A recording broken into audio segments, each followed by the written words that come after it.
ఈరోజు మనతో పాటు ప్రముఖ నటులు, రాజకీయ నాయకులు బాబు మోహన్ గారు ఉన్నారు. సార్ నమస్కారం సార్. నమస్కారం అండి. చాలా మేము చూడటం చాలా సంతోషంగా ఉంది. ఉమ్మడి ఆంధ్రప్రదేశ్లో మీరు ఒక మినిస్టర్ సార్ ఆయన. అవును. అందువల్ల కొద్దిగా రాజకీయాల విషయంపై ఆంధ్రప్రదేశ్ గురించి అడదాం అనుకుంటున్నాను నేను. మన పవన్ కళ్యాణ్ గారు డిప్యూటీ సీఎంగా అయ్యారండి. కూటమి ప్రభుత్వం ఏర్పడింది. కొద్దిగా ఆయనతో ఉన్న పరిచయం అట్లా ఒకసారి తెలుసుకుందాం. అదంతా ఒక కుటుంబం అండి. చిరంజీవి గారు కానీ, పవన్ కళ్యాణ్ గారు కానీ అంతా ఆల్ హీరోస్ మా ఫ్యామిలీ. అంటే మీరు ఒక సినిమాలో యాక్ట్ చేశారు. అప్పుడు ఏంటంటే ఆయన మొట్టమొదటి సినిమా అండి. అక్కడ అమ్మాయి ఇక్కడ అబ్బాయి దాంట్లో. అంటే మొట్టమొదటిగా కొద్దిగా ఆవేశంగా ఉండేవారని ఇది ఉంది. ఇప్పుడు కొద్దిగా ఏమో మీకు తెలుసాయి, మా దగ్గర ఏముండదు. మేమంతా అన్నదమ్ముల్లాగా చాలా ఫ్యామిలీ మెంబర్స్గా ఉంటాము. మెగాస్టార్ చిరంజీవి గారు మేమే ఆడుకుంటాం. అవునండి. మాకు అవన్నీ ఉండవు. మీకు అట్లా కనపడతాయి, తెల్లగా పచ్చగా. నేను సినిమాలో చెప్పినట్టుగా నీళ్లు ఎర్రగా ఉన్నాయంటే అన్నాన్ని అడుగుతా కదా మా కోడని, అట్లా కనపడతాయి. మీకు మాకు కనపడవు అట్లా. మాకు దగ్గర ఉండవు అవన్నీ. ఇక్కడ డిప్యూటీ సీఎం అయ్యారండి. అంటే అందరూ ఊహించారే. అంటే ఏదన్నా ఎందుకు కాకూడదండి? ఎందుకు కాకూడదు డిప్యూటీ సీఎం? అదే అయ్యారండి. అందుకనే అయ్యారంటే ఎందుకు కాకూడదు అంటున్నా. ఏం తక్కువ అని. ఆరానాల కూలి అంజయ్య గారే, టంగుటూరు అంజయ్య గారు సీఎం అయ్యారు. చదువుకున్నాడు, మేధావి, సినిమా స్టారు, వాళ్ళ అన్నకు ఒక బ్యాక్గ్రౌండ్ ఉంది. ఇది పెద్ద ఆశ్చర్యమైంది ఏం కాదే. అవునండి. అదృష్టం కలిసి వచ్చింది, అయ్యాడు. అంటే అంతకుముందు 2 చోట్ల ఓడిపోయారని కొద్దిగా అందరూ భయపడ్డారు. కానీ ఏమండి, ఇందిరాగాంధీ గారు లాంటి వాళ్ళే ఓడిపోయారు. ఎన్టీ రామారావు గారు నా దేవుడు ఓడిపోయారు సెకండ్ టైం. ఓటములు గెలుపులు ఇవన్నీ దైవాధీనాలు. దానికి సొంత క్యారెక్టర్కు, కొంత క్యాలిబర్కు ఇది సంబంధాలు ఉండవండి. అది ఆ టైంలో ఆ సిచ్యువేషన్ బట్టి ఓటేస్తాడు. దానికి మా భవిష్యత్తుకి లింకు పెట్టి ఇక డౌన్ అయిపోయింది పవన్ కళ్యాణ్ పని, బాబుమోహన్ పని, అది కాదండి. అక్కడ గెలుపు ఓటంలో దైవాధీనాలు. ఎందుకంటే ఎన్టీ రామారావు గారు ఓడిపోవడం తమాషా. ఒక పార్టీని స్థాపించి 9 నెలల్లో ముఖ్యమంత్రి అయి నేషనల్ పార్టీని అసలు ప్రతిపక్షం లేకుండా చేసి, అట్టనే అక్కడ కరుణానిధి గారు, అక్కడ అట్లనే జయలలిత గారు. మాకుండేది మాకుంటుందండి. కానీ ఓటర్ తీర్పు, దానికి మా జీవితాలకు ముడిపెట్టకండి, మాకు సంబంధం లేదు. అదే ఇదే. అంటే ఆయన 27 సీట్లు తీసుకున్నప్పుడు అందరూ బాధపడ్డారు ఆయన అభిమానులు.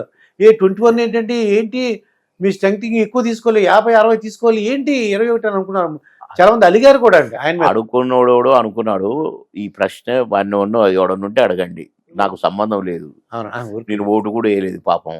ఎందుకంటే ఈ రాష్ట్రం వేరు, ఆ రాష్ట్రం వేరు, ఇక్కడ పరిస్థితులు వేరు, అక్కడ పరిస్థితులు వేరు. ఆయన 21 తీసుకున్నాడు, 21 గెలిచాడు. 100% గెలవద్దంటారా? గెలవటం మంచిదేందంటారా? అందుకనే నేను వద్దన్నా.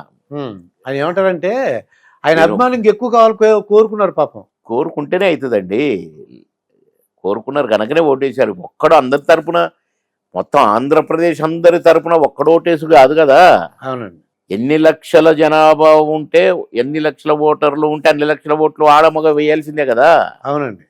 అందరి అభిమానం ఉంది కనుకనే అన్నీ గెలిచారు. ఆయనకి ఎన్ని సీట్లు ఇచ్చారో అన్నీ గెలిచారు, ఎంపీగా కానీ ఎమ్మెల్యేగా కానీ. ఇప్పుడు ఏమంటారు దానికి? ఇప్పుడు అవునండి. అంటే ఊరికి మీ దృష్టి తీసుకొస్తా. నా దృష్టికి ఎందుకు సార్? నేను ఓటేయలేదు కదా పాపం. నాకు సంబంధం లేని అడిగితే ఎట్లా? సంబంధం ఉన్నాయి, అడగండి. ఇక అంటే ఎందుకు ఓడిపోయారు, ఎందుకు గెలిచారు, ఇవన్నీ కూడా మీకేం ఇన్ఫర్మేషన్ ఉందా సార్? అన్న నేను పైకి పోయి ఆ దేవుణ్ణి అడిగి ఏమన్నా ఉంటే తీసుకొచ్చి దాంట్లో పెట్టి చూపిస్తా మీకు. వద్దు సార్, ఈ ప్రశ్నలు వద్దు సార్. ఇప్పుడు మీకేం కావాలో అడగండి. ఇప్పుడు ఇంకా మీరు పాలిటిక్స్ నేను ముందే చెప్పిన, ఆ రాష్ట్రం వ్యవహారం నన్ను అడిగితే నేను చెప్పకూడదు. మీకు అవి తెలిసి ఉండాలి ఆ ప్రశ్న ఇష్టం. అయితే ఇక తెలంగాణ రాష్ట్రాల గురించి అడుగుతాండి. కొద్దిగా ఎలా ఉంది సార్ కాంగ్రెస్ ప్రభుత్వం, ఎలా ఉంది మీ దృష్టిలో? నిన్ననే పురుడు పోసుకున్నారు. నిన్ననే ఇంకా ఇంకా ఇంకా కోరుకోలేదు కూడా. కింద మీద అవుతున్నారు. అప్పుడే ఏమైంది పీటీ ఉషలాగా ఉరకట్లేదంటే కరెక్ట్ కాదు. నిన్ననే మా తమ్ముడే, మా సోదరుడే రేవంత్ రెడ్డి గారు. అంత నేను మినిస్టరు, ఆయన ఎమ్మెల్యే. ఇంకా అప్పుడే అక్కడి దాకా రాలేదండి. ఈ ప్రశ్న మళ్ళీ ఎలక్షన్లకు పోయేటప్పుడు అడగాల. అది ఇక మరి ఆయనకు చాలా టైం ఉంది ఇంకా. బీఆర్ఎస్ భవిష్యత్తు ఎలా ఉందంటారు ఇక్కడ? ఎలా ఉందో మీకు తెలిసి ఉండాలి కదా, నన్ను అడుగుడు కాదు కదా, నేను కాదు కదా బీఆర్ఎస్ను ముంచినా తెలిసినా నేను కాదుగా. అవునండి, అంటే ఏం లేదండి, ఎందుకంటే ఎమ్మెల్యే ఉన్నప్పుడు మంచి పవర్ వచ్చింది, మళ్ళీ ఎమ్మెల్యేలు ఉన్నారు, ఎమ్మెల్యేలు లేరు. నేనెవరిని చెప్పడానికి అంటున్నా, మీకు అర్థం కావట్ల పాయింట్. బీఆర్ఎస్ ఏమైద్దో, ఉంటుందా పోతుందా, మునుగుద్దా తేలుద్దా, నేనెవరిని చెప్పడానికి. అంటే ఎక్కువ మంది ఎమ్మెల్యేలు ఏమవుతుంది, నాకు సంబంధం లేదు సార్.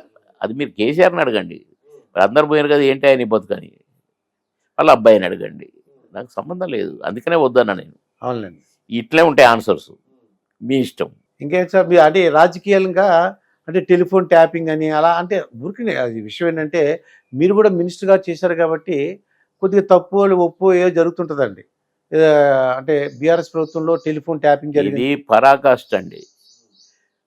ప్రజలు మమ్మల్ని పరిపాలించు, మాకు మంచి పరిపాలన ఇవ్వు, మా బ్రతుకులు కాపాడు, మా బ్రతుకులను బాగు చేయి అని ఓట్లేస్తే టెలిఫోన్లు ట్రాపింగ్లు చేసుకుంటా, ఈ అన్నో షాపులు పట్టుకుంటా, గోళాలేసి ఫామ్ హౌస్లో పండుకుంటా కాదండి.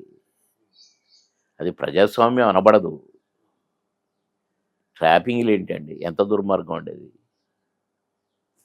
దానికి ఫలితం అనుభవిస్తున్నారు కదా, ఇచ్చారు కదా. ఏ ప్రజలైతే ముఖ్యమంత్రిని చేశారో ఆ ప్రజలు తీర్పు ఇచ్చారు కదండి. అవునండి, నేను కాదు, ప్రజలు ఇచ్చారు. అది మీకు తెలిసి ఉండాలిగా ప్రజలు ఏం తీర్పు ఇచ్చారో. మళ్ళీ నన్ను అడగటం ఎందుకు, నేను ప్రజల తరపున ప్రతినిధి కాదు కదా. అంటే మీరు రాజకీయ మినిస్టర్ గా చేశారు కాబట్టి చేశాను, చాలా సిన్సియర్ అండి. ఎందుకంటే దానికి దీనికి సంబంధం లేదు సార్. అవునండి, నా పరిపాలన గురించి అడగండి, నా పరిపాలన లోపాలు ఉంటే అడగండి. దేవుడు అంటారు అక్కడ ఏంటి సార్. అప్పుడు మీరు అప్పుడున్న రాజకీయాలు ఒకసారి చెప్పండి సార్, మీ అనుభవం మినిస్టర్ గా. ఇవాళ ఉన్న రాజకీయం వాళ్ళు ఉంటుంది సార్, రేపు వచ్చే రాజకీయం రేపు వస్తుంది సార్. పర్మనెంట్గా అదే ఉండదు సార్, సాపేసుకొని పండుకోదు సార్. మనుషుల తత్వాలు, మనుషుల వాళ్ళ వాళ్ళ డెసిషన్ మేకింగ్ కూడా ఒక్కొక్క లీడర్ది ఒక్కొక్క రకంగా ఉంటుంది. ఒకే రకంగా అందరి మైండ్ ఉండదు, ఒకే రకంగా అందరి డెసిషన్ ఉండదు, ఒకే రకంగా అందరు మనుషులు కూడా ఉండరు. రంగు, రుచి, వాసన అన్నీ కాకుండా ఒక మనిషికి అన్నీ డిఫరెంట్గా ఉంటాయి. క్యాలిక్యులేట్ చేసి ఒకే పదంతో చెప్పండి అంటే అది సాధ్యం కాదు. మీరు ఒక సంవత్సరం పెట్టుకోవాలి, మీ టీవీ పెట్టుకొని ఒక్కొక్క రోజు ఒక్కొక్క మనస్తత్వం గురించి అడిగితే చెప్తాం. అవునండి, అది ఏం లేదండి, ఎందుకంటే మీరు మా టైం చాలా విలువైంది. మినిస్టర్కి దానికి సంబంధం లేదు. అప్పుడు అనేది ఏంటంటే అప్పుడు పరిస్థితులు చాలా చిన్నగా వర్క్ చేశారు. మీలాంటి వాళ్ళు డబ్బుల సంపాదన గురించి ఆలోచించలేదండి, పేరు గురించి, ప్రజలకు సేవ చేయాలని ఉద్దేశం అండి. అవును, ఇప్పుడు రాజకీయాలకు కూడా దేశంతో మారిపోయిన, జైలుకి వెళ్తున్నారు. అది నాకు సంబంధం లేదు. పోయేటోడు పోతాడు, మంచి చేసినోడు మంచోడు అనిపించుకుంటాడు, జైలుకు పోయేటోడు జైలుకు పోతాడు, ఓడిపోయి ఇంట్లో కూర్చుంటాడు. వాళ్ళు చేసిన వాళ్ళ పనులను బట్టే ఇక్కడ ట్రీట్మెంట్ ఉంటుందండి, ప్రజల ట్రీట్మెంట్. మీరు అది తెలుసుకోవాలా. నన్ను అడుగుడు కాదు, నేనెవరిని మీకు చెప్పడానికి. అంటే మీ అభిప్రాయం, నా అభిప్రాయం చెప్పాల్సిన అవసరం లేదు. ఇప్పుడు మీరేంటంటే ఒక లేబర్ మినిస్టర్ గా చేశారండి. లేబర్ అండ్ ఫ్యాక్టరీస్, లేబరేజ్ ఫ్యాక్టరీస్ మీ ఆధ్వర్యంలో 400 ఫ్యాక్టరీస్ పైన ఉంటాయండి ఉమ్మడి ఆంధ్రప్రదేశ్లో. అప్పుడు మీరు నాకు తెలిసినంత నేను అడిగానండి, అడిగితే చాలా సిన్సియర్గా వర్క్ చేశారు, చాలా మంచి పేరు. అంటే ఆయన పేరు ప్రఖ్యాతి గురించి పాటుపడ్డారు కానీ ప్రజలకు సేవ చేయాలనుకున్నారు. కానీ మీరు అడుగుతారని నేను ఓహో అని పనిచేయలేదు సార్. ప్రజలకు ఇచ్చిన మాట ప్రకారంగా వాళ్ళు నాకు ఓటేసి గెలిపించినందుకు 3 సార్లు ఎమ్మెల్యేగా కానీ మంత్రిగా కానీ నేను 100% ముందు ఆత్మ ఒప్పుకోవాలి కదా. నేను 100% ప్రజలకు న్యాయం చేశాను, ప్రజలు అడిగింది చేశాను, ఏది అడిగితే అది.